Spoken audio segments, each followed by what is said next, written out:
presented by Mathli Express Music.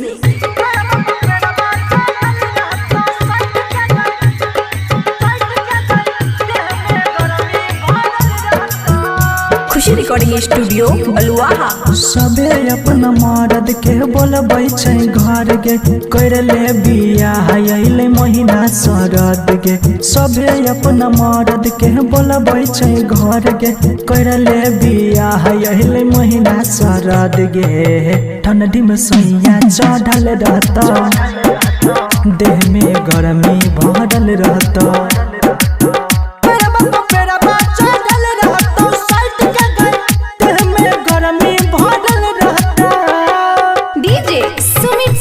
रैमा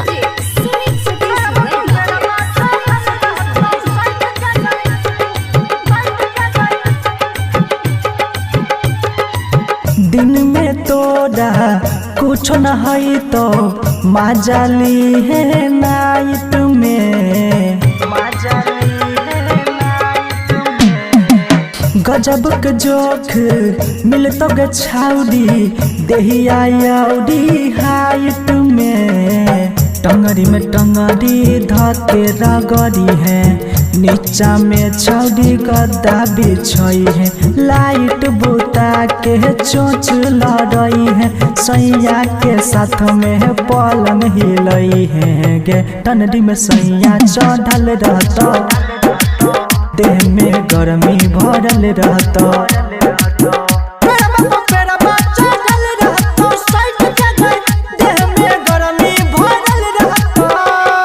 DJ Sumit Satish रैमा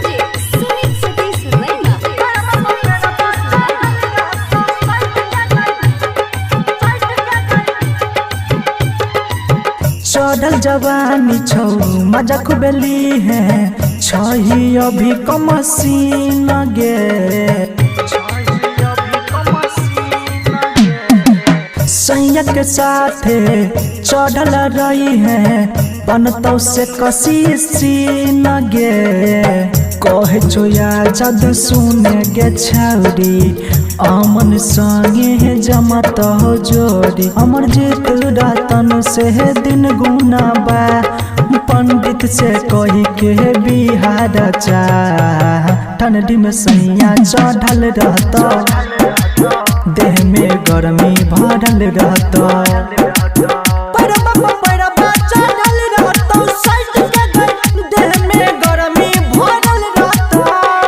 बड़ी मजा आई तो। खुशी रिकॉर्डिंग स्टूडियो बलुआहा।